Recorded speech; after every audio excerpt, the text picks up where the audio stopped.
I think they had problem understanding if I am a very active opposition member, or if there is a chance that they can intimidate me to come more the direction of government, because I think in their opinion I was capable.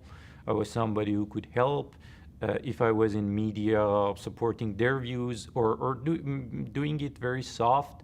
At the start they had probably this problem that, or shall we break this person? Shall we really, put him under torture and make him, like unable to continue their, like, or not? This was the start, a beginning of a wave of arrest, and I was very beginning of that. So they were pretty confused. And at the very same time, there was issue of missing and slain, kidnapped and murdered Iranian intellectuals and writers in 1998, which is a world-known issue. And then later the intelligence ministry confessed that we were kidnapping, and they apologized for that. So it was inside the security apparatus, there was a kind of shock and awe.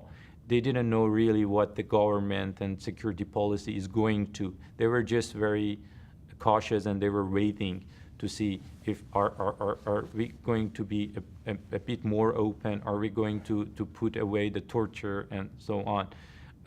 In my case, I was 30 days in a very small cell, solitary confinement, without any access to any book or anything, no phone call. I didn't know what's the time. I could know from the shadows, but I think I had at the start, when now I'm getting back to that time, I see it was quite uncomfortable time, if you say so, but I had really a kind of 30 days time to sit and think about, rethink all about Iran, what we did wrong, and where do we go, where do we head. I got a lot of these ideas in there, in that solitary confinement. I got this idea that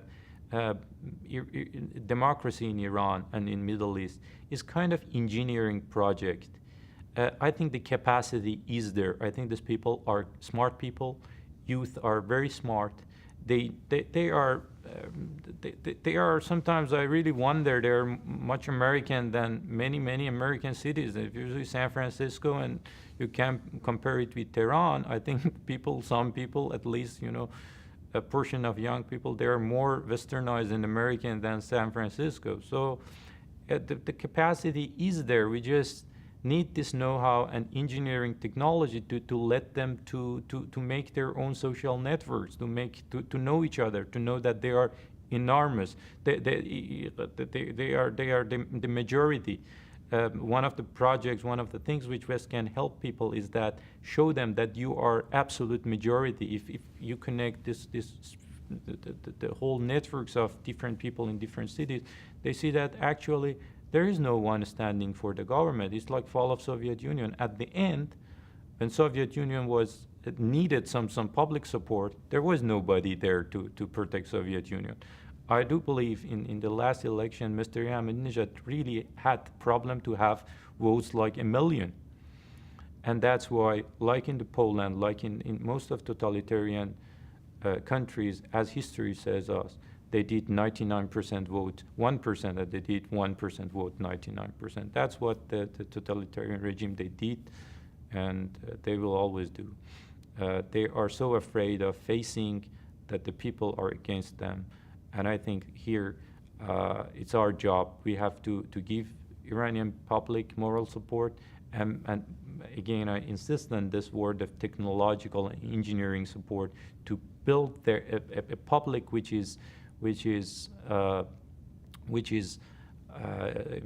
a challenge with the lack of any sort of free press, free media and information.